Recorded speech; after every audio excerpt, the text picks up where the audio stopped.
Welcome to the Obesity Medicine Podcast with your host, Dr. Rentea, board certified in internal medicine and obesity medicine.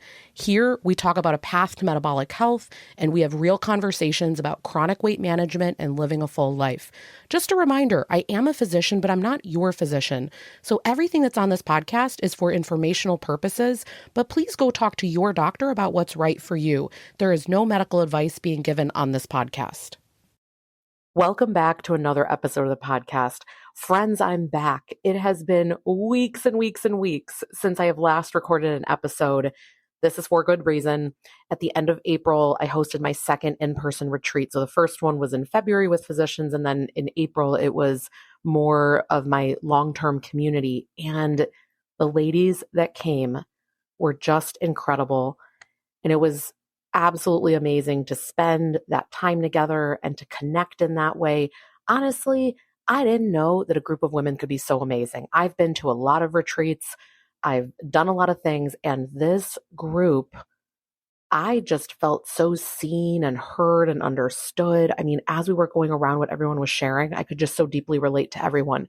So I put a lot of energy into that retreat. I planned it for a year prior, and then it's more and more planning as the day gets closer. I now have a lot better sense of how to do things. But with that, I just really took some time to not be recording podcast episodes just so I could put my energy toward that. So I released a lot of interviews, which is amazing, but I missed talking to you guys. I love this connection. But I have to tell you what the past few months has really taught me. It's really been a masterclass for me in long-term energy management.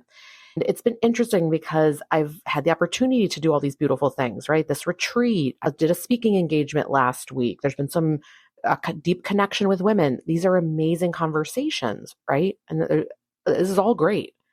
But just because good things are happening doesn't mean that you don't get tired. So something that I've really had to honor after this retreat was several weeks of rest. And it was really interesting. I'm not someone who sleeps in on the weekend, and Saturday and Sunday for multiple weekends I've slept in, and I've needed more time to do crafting. You guys know how I'm into all the crafts in the land, and I was doing more of that. I needed quiet walks. I mean, it was insanity how much rest I needed. What I've really come to realize is that the amount of energy that you expend, it's like you need an equal and opposite amount of restoration time. So that's just been a really good lesson to see that, to see it play out in real time. And I feel like, kind of how you're just really exhausted is even simple routines feel hard, right? Your motivation drops. Every decision starts to feel really heavy. And I remember after the retreat, I don't remember what happened the week after. And I thought, it's just not that deep. You just need to get some rest. But the problem is when this stuff's happening, we always say to ourselves, well, what's wrong with me? And why can't I just get it together, right? Stuff like that. What I've come to realize also is that exhaustion, it really changes you mentally, emotionally, physically, right? And so I want to talk a little bit about that, kind of getting back on track. But first, I haven't talked much on the podcast about this. And actually, I want you guys to tell me if you want me to talk more about my own personal hair loss journey that I've been working on. So for about the past 6 months, I've really worked on it. I see in the clinic Dr. Nolan. She's the one that came on a few weeks ago here. We'll make sure to link it in the show notes. She's a dermatologist, really spoke about the importance of getting lab work done to make sure that something like thyroid isn't wrong, or iron deficiency, or vitamin D being low. So really making sure that physiologically there's not a reason as far as something that we could give you a medication for. And then there's so many different reasons for hair loss. For the past 6 months, have really been working on making sure that I don't have as much hair loss, or that I can have thicker hair, just all the things I've been working on. And what's really fascinating is that I think everyone only thinks with hair loss about telogen effluvium, which is when you have stress on your body in some capacity. So it can be a large amount of weight loss. It can be that you get sick. It can be pregnancy, that you're stressed at work, literally anything that stresses the body. So I think people only think about that. But there's also, and I have some of this going on, when she looked with her dermatoscope, which is just like a big microscope, looked at my hair, there was miniaturization of the hair follicles. And that really implies more of sort of an androgenic hair loss pattern. So DHT, it's a really potent form of testosterone in the body, and it gradually shrinks hair follicles over time. So for example, if we use things like DHT blockers, they're going to work by lowering that hormone's effect on the hair follicles so that the hair can stay thicker and healthier longer. So I really came to realize, okay, this is not just the fact that I've been stressing my body with weight loss over all these years. There's also something else happening here. And so I got on medication. I'm really working to treat that.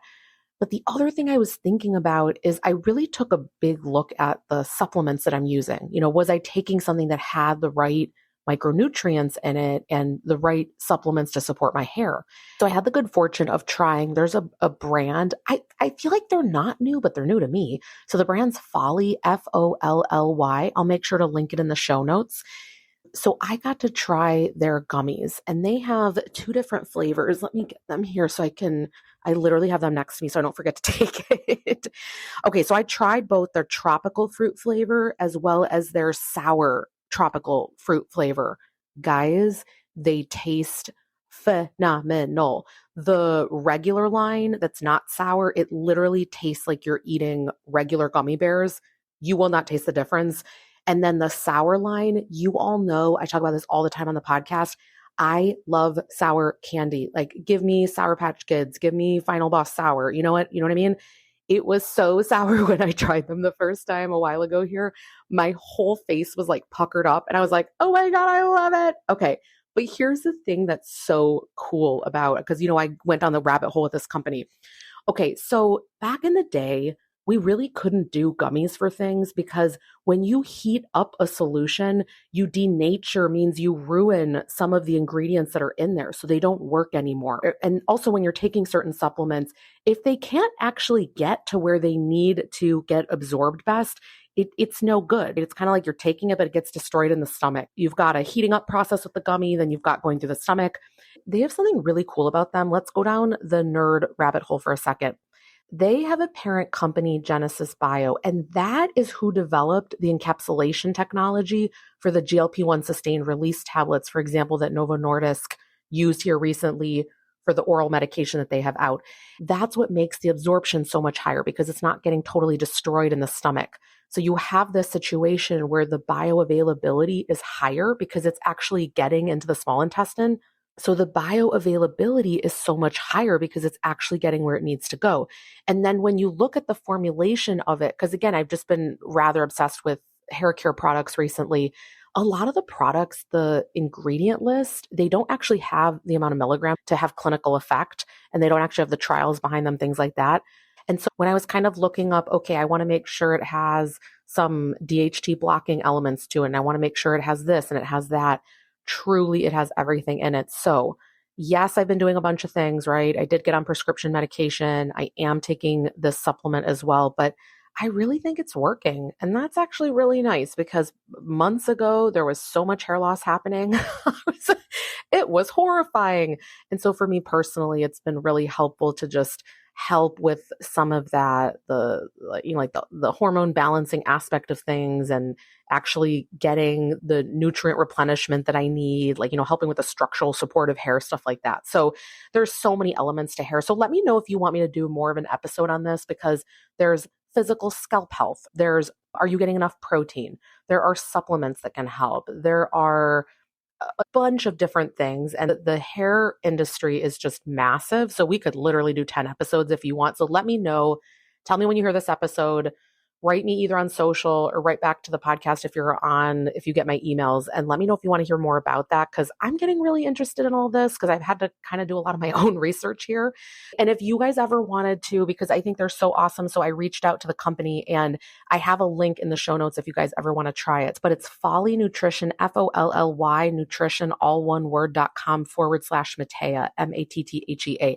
So if you guys ever want to check it out, for the first time in my life, I have done a subscribe and save.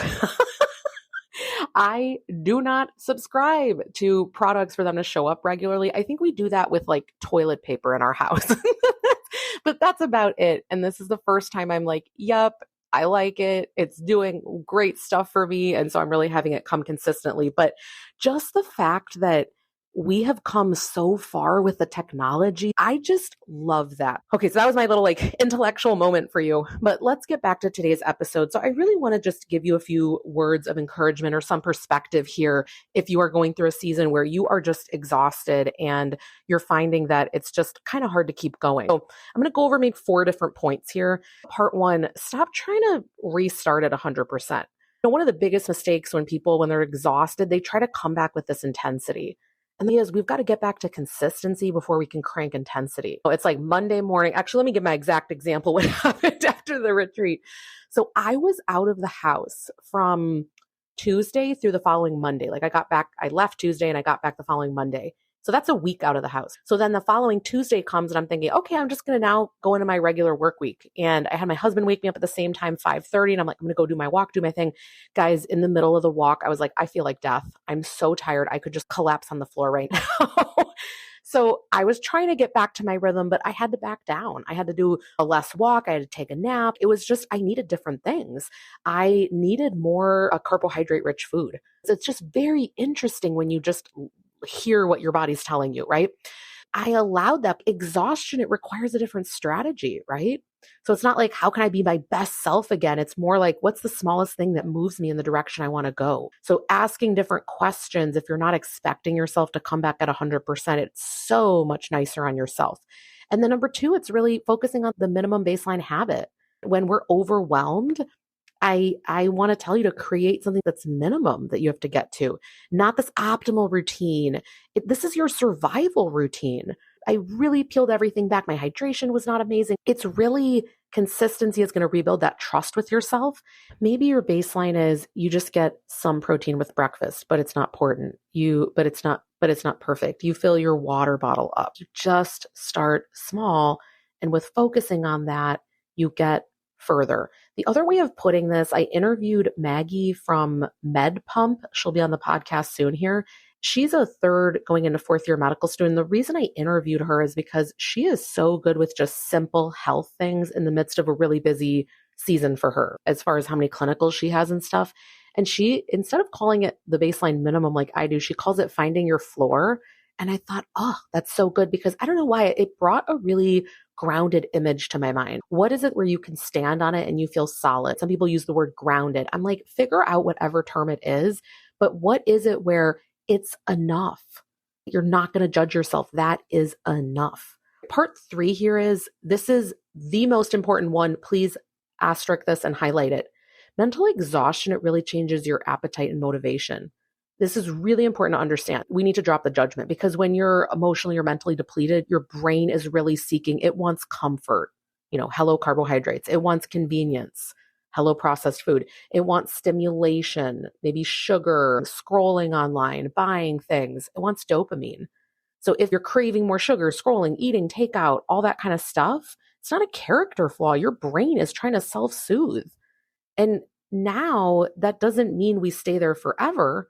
But if we can remove the shame, it's really important, because that's going to keep us stuck. There's no what's wrong with me. It's really what would support me right now.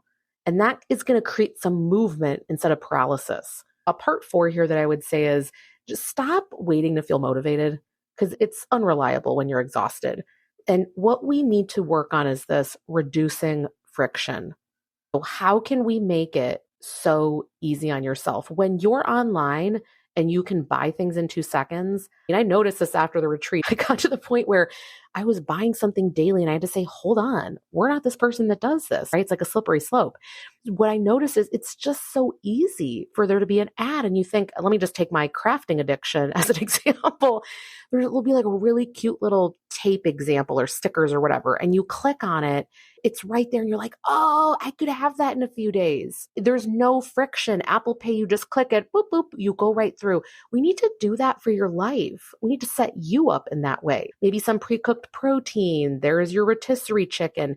Maybe you need a week of paper plates. I don't know. And I want to save the environment, but maybe we need to do that. Maybe you listen to a really fun podcast or fun music instead of serious medical things.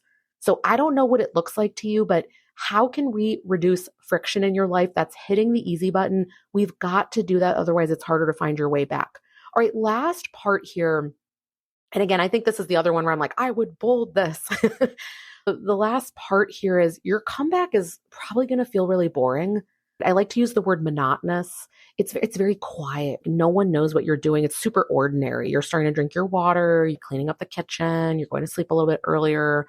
You're doing some partial meal preps, not 100%. It's not like the whole fridge is lined up with Tupperware, but you're like, I'm going to get a veggie going and a protein. And then you start to slowly feel human.